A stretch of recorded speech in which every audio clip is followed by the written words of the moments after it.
What is up, Metaverse family? Welcome back to another video. Today, I am joined by Fraser Gordon of Quantumworks. He is here on On-Chain Gaming to talk with us about his vision, his project. You're building a play-to-earn crypto game, which is right up my alley because that's what I'm super excited about. So thanks for joining. Yeah, no, thanks, Jake. Thanks very much for having us today. No, we enjoy speaking to people, and we enjoy like telling people about what we're doing because we believe that between our vision and our team that we have one of the best crypto gaming projects which is out there, and you know, as a standalone, even without the crypto aspects, that's what we're striving for, is to make a good game.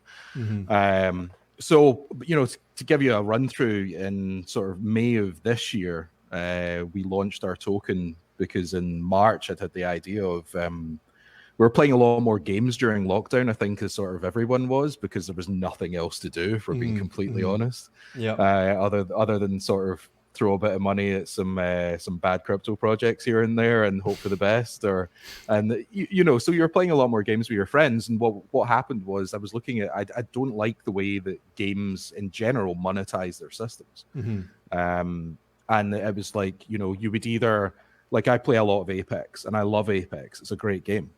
And play a bit of Warzone, which I'm not good at. Better at Apex, still not great at Apex, but it's par for the course. And I think one of the things was that when you buy like $50 worth or whatever it is of Apex coins, yeah, you can buy some skins, or you get a skin pack or whatever it is, but then that's it. Yeah. And you've spent that $50 and it's gone. So I was looking at it, and I've been into crypto since. That's classic EA monetization model right there. Yeah, and you know, EA, they've done a good job in some respects on some games, but then the way that they monetize their games, I've never liked it. That was why, you know, Star Wars Battlefront 2, as awesome a game as it was for gameplay, which I really enjoyed it, and a lot of my friends really enjoyed it. The biggest issue with that was that it was pay to win. And it's just a devastatingly bad structure for gaming when you have pay to win. Yeah. So when all this was going on, I've been in crypto since like late 2011, when I was mining Bitcoin, and because I looked at that, and when I saw like what Bitcoin was, I was like, this is definitely going to be the way that finance is done in the future. So if you're just getting on it now, why not? You've not really got much to lose. I had lots of gaming rigs floating about, so it kind of made sense to just start mining. So with everything that was going on like this year, and there was all the smart contracts, the way everything was playing out with Ethereum, and then like BSC was taking a really nice big pump, and you know, I was like, well, why couldn't we fund and operate a gaming studio using a dedicated cryptocurrency where the games were free to play, and we don't sell anything. So our goal is not to sell anything directly. That's not something that we want to do. But what we want is the players to find the items out in the world and then trade amongst each other. And then all that we do is we take, there's a 10% tax every time the coin is bought, sold, or moved. And 3.5% of that we keep, and that's what funds the game studio. So that's what's funding this initial development of the first title. It will fund the continual development of that because it's going to be a live service title. Another 3.5% we keep as token, so we can pump that back into the game world, either as like PvP competitions or as just value for items within the game world. And then the other 3% is given back to all the holders as reflections. And that seems to be working very well for us. So what we're doing is we're building the first person shooter in Unreal 5, currently building it in 4.26.2.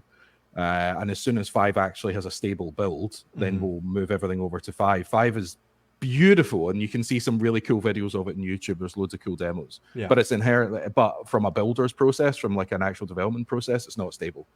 And it's not finally released. So once that's finally released, then we'll shift over. But I think since launching this project and coming out the gate, it's been very humbling because like we didn't go looking for our game director. We've not announced him, and we can't until end of December, hopefully. He came to us, and he was like 27 years industry vet between Square Enix, Activision, Ubisoft, you know, worked on the biggest titles that you can think of, things like Hitman, Ghost Recon, Battlefields, like that's the level that he was playing at. And then our tech director came through him, and these guys worked together for years at I think it was Ubisoft and Activision together, so they've known each other for a long time. And then our producer came from our director, so it's all like you know, these guys were coming to us, and it was like they can see what we're doing as being the next big thing, because people love first-person shooters. You just look at the biggest titles in the world, you know, how many people are streaming Apex, how many people are streaming Call of Duty, you know, Valorant, all these. It's always the first-person shooters because they're fast-paced, they're fun to watch, they're like easy to pick up as well. So fundamentally, what we want to do is we want to build a game which is different from the other crypto games, because crypto games just now are built primarily for giving people another way of making money. And they're not actually built for gamers. This is the biggest trick in which everyone is missing. They're not building a game that if you took the crypto aspect out of it, is actually fun to play. Like if you took the crypto aspect out of Axie Infinity, what are you left with? Not much. You know, you're left with something that looks like it's a basic game on a Game Boy from like the late 90s. It's a pretty simple card game.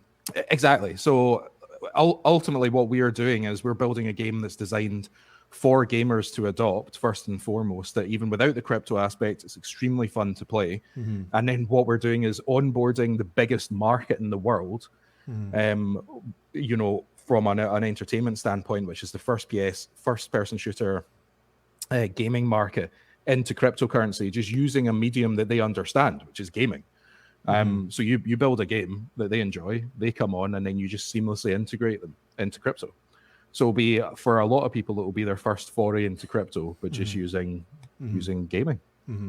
Okay, all right. Well, that was a lot at the start there, but I think that it gives a really good idea for all of us, and it really, like, I heard a lot from what you were just saying, from what I was just reading up before this interview, because I was just like pouring through the white paper and the website and like looking at a lot of the team and stuff like that, because I feel like whenever you're looking at a new project, and just so that all of you guys who are watching know, the purpose of this interview, I mentioned this before we went live here, is that I am just looking to learn about Quantumworks from Fraser, because as someone who's super interested in both investing and playing crypto games and in games in this new metaverse where we have real ownership, like Quantumworks was one of the games that looked pretty exciting. So whenever you're looking at one of these new games, though, depending on how far along they are, two things that really speak to the quality are the team that's behind it and then what they actually produce.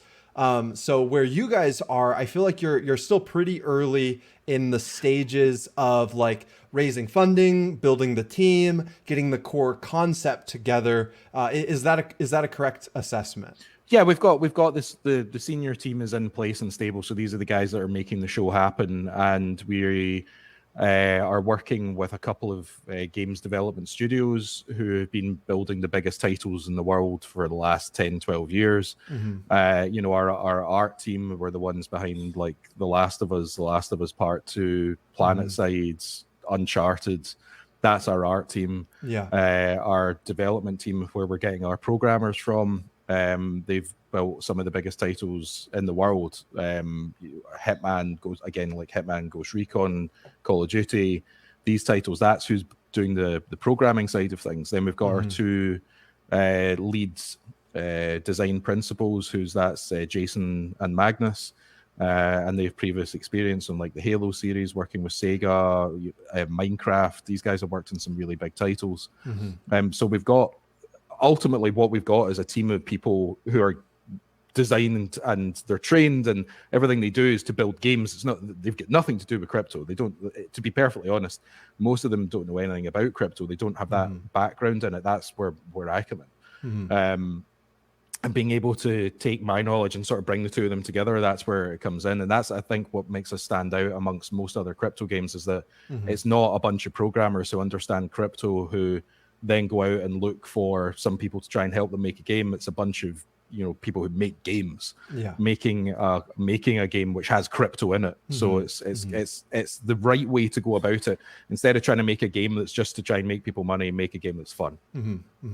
Okay, so let's talk about the game vision a little bit. I think it's really impressive too. I've looked at like some of your backers now that are behind this project, and you guys originally listed on Binance, right?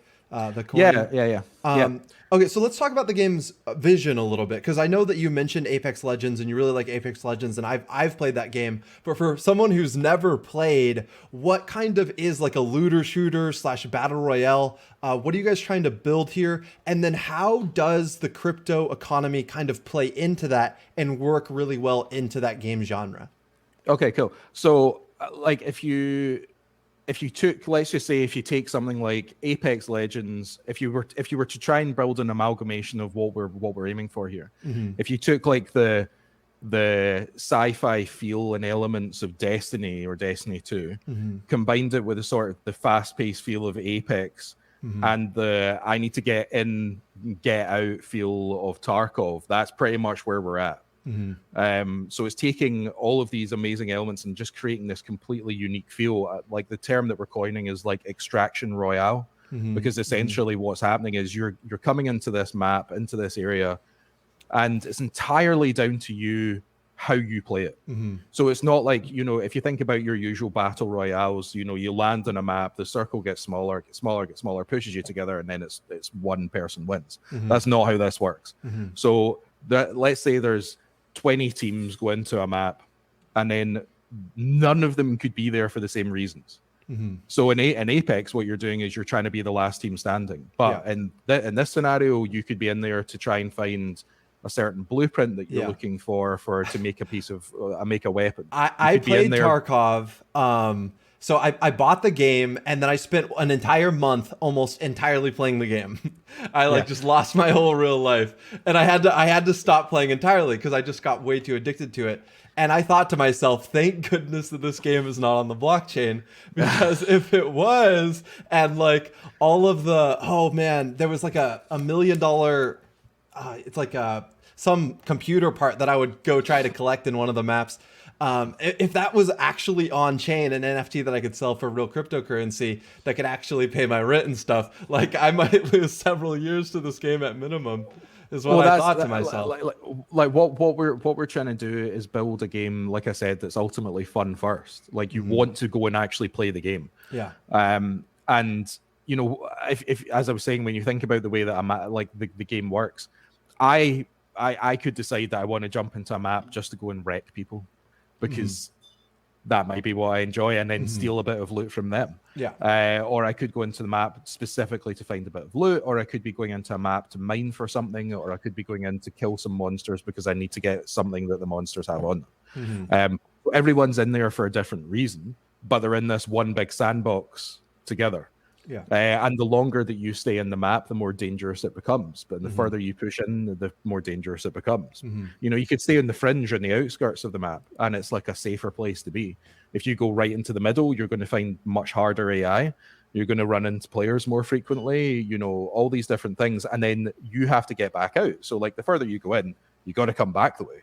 So it's risk reward. That's entirely what it's about, and it's a whole new element to it. And to be honest, when this comes out, the one thing I'm really, really excited about is watching streamers play it against each other, because I just want to see like one of the big streamers who's got like this really nice gun that they've made get smoked by a newbie, man.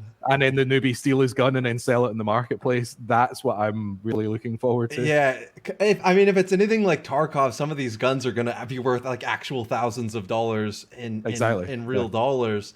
So yeah, there's gonna be some real emotions from some of these live streamers.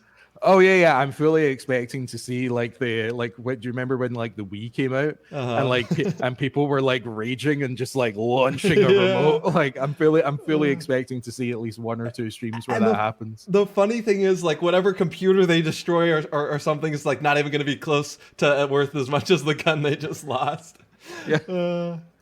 So that's it's a very unique experience. We're at this precipice, this jumping off point just now, where we've seen companies like Ubisoft, we've seen Epic, we've seen Tim Sweeney, who owns Epic, coming out and actively supporting NFT play to earn games. And I love Tim Sweeney's reaction to it because it was so good, because it was, Steam put out a thing saying, we're not going to support NFT games like this, and then Tim Sweeney, who's always been the one to rock the boat, and I love him for it, has just went, we're not building any blockchain games, but we'll bloody well support them. And I was just like, that's why we're on Unreal, is because I've always liked the way that they've dealt with things. I love the way that they took on Apple about the payment system, because it was just like it was a crappy system. Let's be honest. And he had the balls to stand up to them and be like, this shouldn't be the case. You need to be doing something different. And that's why when I saw him put out that tweet about supporting NFT based, play to earn games, I was just like, we're in the right boat. And we love Unreal because you can do so much in it. It's the biggest, most powerful game engine in the world. Unity's great too. Don't get me wrong. Like I like Unity, but Unreal is unreal. It's been really interesting diving into some of the game development of some of these projects, because one thing that's really cool about crypto gaming is that it causes the gamers to really look into these projects on an entirely new level that I never used to do. So I can see Mirandus getting built on Unity, Star Atlas, Quantum getting built on Unreal Engine 5, and like the developers talking about the different strengths and weaknesses of these projects. And I care because I'm invested in these projects' coins, and that's never happened before. Yeah, well, that's the thing is that what we're able to do from our standpoint is to take our community and people who've bought some of our token, is to take them, and because of the way that we operate, we are fully transparent about everything. And you have to be in the crypto space, because I feel like because of the way that crypto has been for such a long time, there's been a lot of scams. And because of the way that we operate, given full transparency to our community, we're taking them on the whole journey and the adventure of building a game from nothing right the way through to completion. And by sharing with them like all the updates, like how the team's doing, like what the team's working on, the dev diaries that we do, talking about all the things that the guys are working on, it's really exciting. And like the more people that we're bringing into the team, then we're going to get more and more people to be doing dev diaries, because they've been so well received, and giving our community this information only helps strengthen it. And it's fun because, God, I would have loved to have been in this position. Like I'm a hardcore gamer that now doesn't get to play games because I don't have time. But if I had been in the same position when I was young, and sort of being the one that was buying into it, I would have loved that, because then I would have had this ability to feel like I was part of something, and be able to enjoy the journey. Although I have the patience of like a 6-year-old in a sweet shop. So back then, I would have probably just like seen my bag 100x and just been like, I'm out, and then like I'll play it when it's out. But no, it's one of those things. I'm so humbled by our community, because they empower us to do so much. Without them, we've got nothing, literally nothing. And it's been great. It's been a hell of a ride so far. All right, so talk a little bit about why you guys decided to go the route of funding the project through the coin, or how exactly explain the funding, and then what size is the Quantum team now? Okay, so because of the way that we're funded just now, we basically that's all done on transactional volume. So it's the same way that the game will support itself, like when it launches, is through the transactions in which occur. Because it was the fairest model which I could figure out in order to, one, make it free to play. So it means that the barrier to entry is super low, because what you want to do, the same way that Apex did, the same way that like Warzone's multiplayer did, was they made it free to play. And then it got this massive community in. So if we were able to make it free, and then we seamlessly integrate people over into crypto, then we're on to a winner. Yeah, I think that's smart. And it's a nice way to do it. Like, we don't want to have the barrier to entry that like Axie or these games have, because I feel like if you do that, then you're just creating another reason for people not to play the game. And you want the people to play the game. You want them to come in, but like, you can come in and play for free, but you're not going to be able to keep anything. Like, once you actually like make a wallet and join in, then that's when you can start to play to earn. But you make it free to play. And that's crucial. We think that's just really important. But what we're doing just now is we're actually working Dubai. When we first came out, I'm actually here. I'm back here again just now. I'm back at my sister's house in Dubai. We're emigrating out in January because when we were here in October at GITEX or GTEX, depends how you want to say it, we were approached by a number of different venture capitalists, funding firms, all these different types of things. And what we're doing just now is we are securing the complete development cost for the title. So it doesn't have to rely on the coin. So basically anything over and above what it produces, or like that 3.5% is a bonus and allows us to just add and do some extra cool stuff. So that's what we're doing just now. That's literally why I'm here. In 2 hours and 40 minutes time, I have lunch with the ones who we're going with. So it's like it's very exciting. Yeah, and what that allows us, it means like, the game is definitely going to be getting made. And then anything that happens with the coin up until launch is an absolute bonus. So it's really cool. It's really cool. And we think that doing the model that we're doing, that a lot of other games companies, we're actually seeing a couple more. We've even seen one that's literally ripped off our slogan, which is imitation is the most sincere form of flattery. Yeah, I suppose so.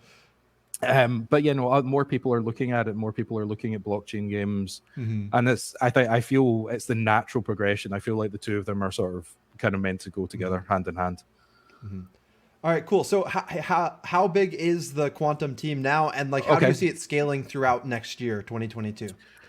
Well, like with the funding that we're looking at, we're currently in the head team. There's about 12 of us. Then we've got our outsourced art team, which is about another 12. And then we've got our programming team, which there's about another 9, 10, including the animators. And then what is going to happen is when this funding comes through is that instead of being able to work with our budget of what we think the coin's going to do, we're able to just basically go, right, cool.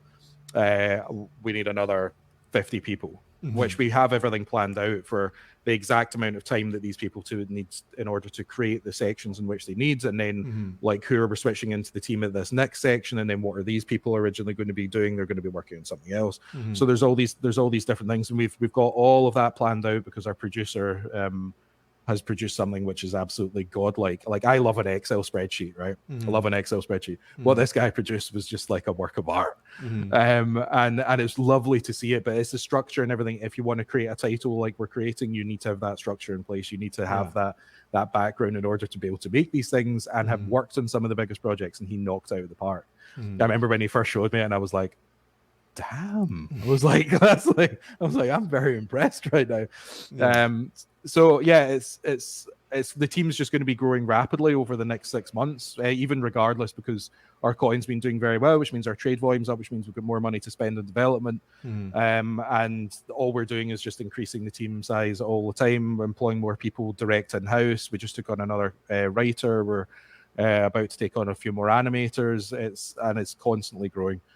So we should be adding to the team probably another 50 people over the next couple of months. The quicker that we can get the funding complete, then the faster that we'll be able to be adding these people into the team and then growing the game at an extraordinary rate.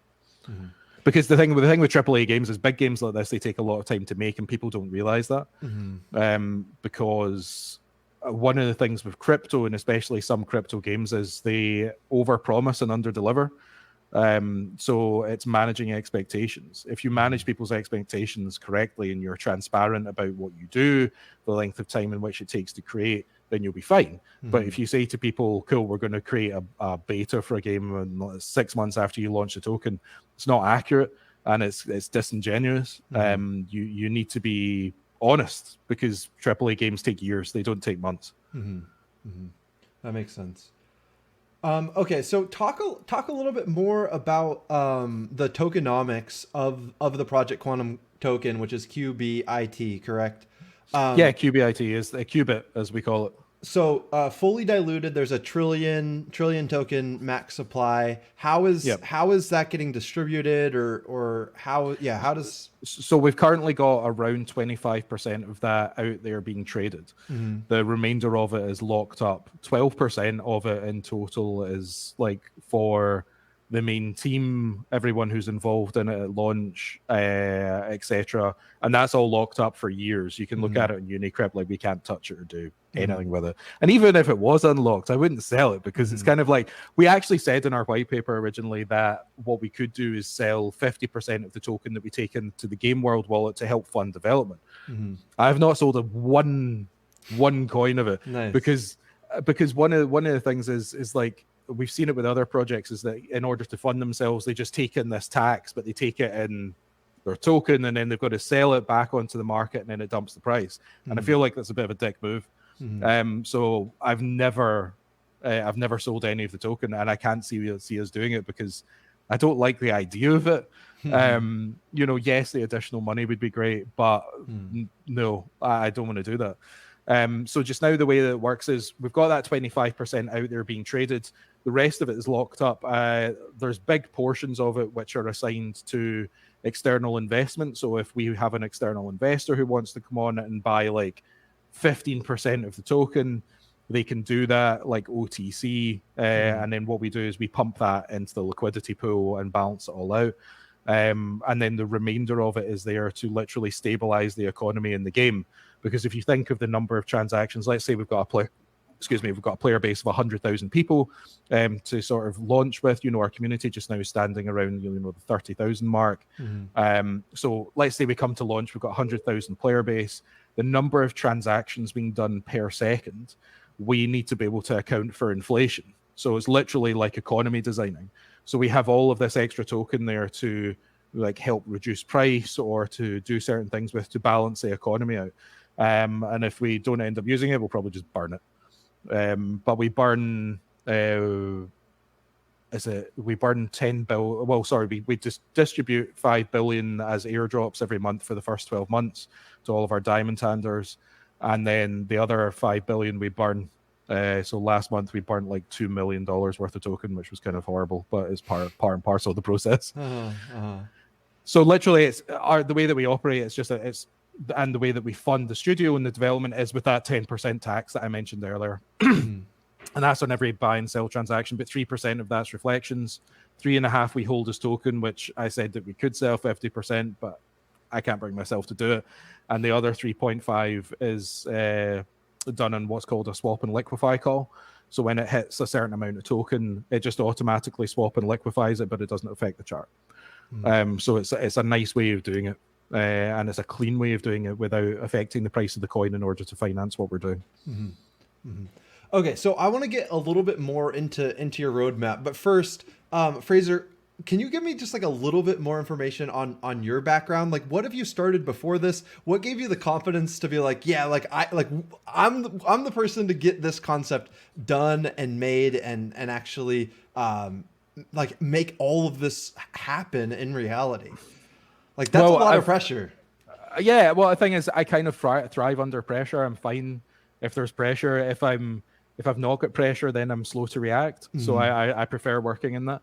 I've been working for myself since I was 16. The first business was in IT, so I was doing like IT support for homes and businesses, and then I sort of expanded that into doing home installation, like home theater installations, but like really high end ones, like not like, you know, hang a TV in the wall. Like I'm talking like knock a wall down, put speaker, like everything in, everything's all integrated, like raised flooring, like make it beautiful.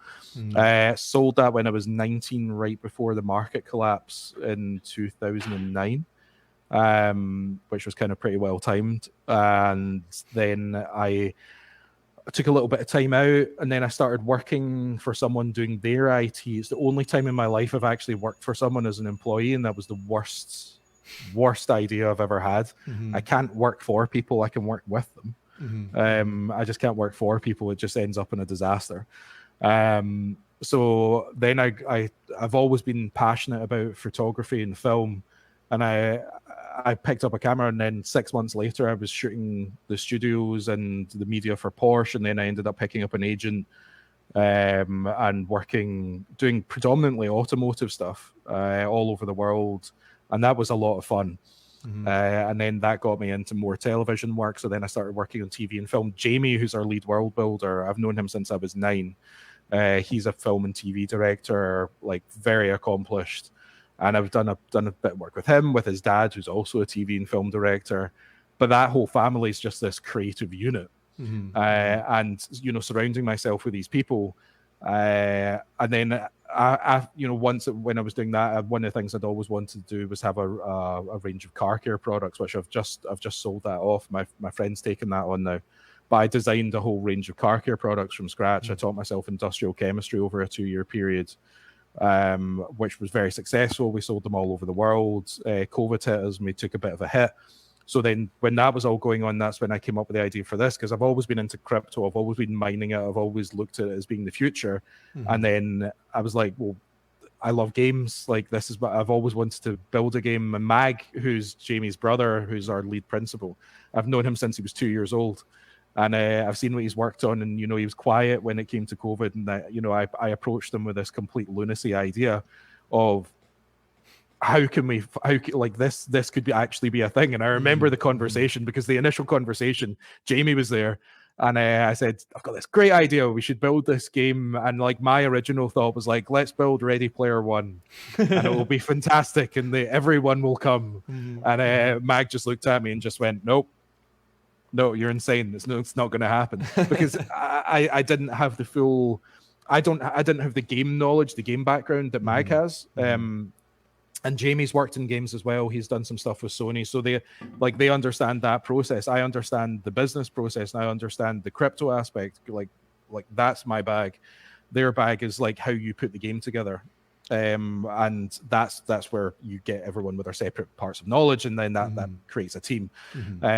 So it's been a hell of a journey so far, but having people who know more than you or have better knowledge than you in all these areas is the way to do it. Yeah, it's always been the same. Surround yourself with people who are more intelligent than you. Okay, so I'm interested. I'm looking at the roadmap, and in Q1 2022, it talks about direction, art and design direction align with the community on creative bearing. What exactly do you mean there? How are you guys planning on working with the community on coming up with the final art direction and that kind of stuff? You literally just need to jump on our Discord. If you go on our Discord, you'll see exactly what has occurred here, which is basically that I find Discord to be this amazing hub where you have all of this creative talent, and everyone in Discord's really nice and lovely. And then you get Telegram, which we're now very fortunate, right?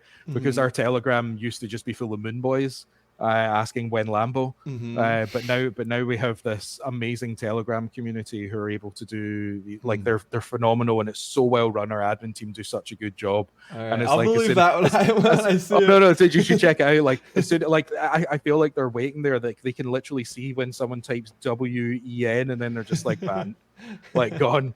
But no, we're very lucky. But if you look on Discord, you'll see what I mean. Our community has given us so many ideas, which we have literally taken right to fruition. Because when we were designing Amelia, who is this AI robot on the ship who's got the 3 different personalities, we weren't quite sure how to move her about. And then someone was like, why doesn't she move about the ship on a series of wires or a zip line system where she moves herself about from section to section? And that's what we've now done. We've done that. That's now part of the design. That's now how it's working.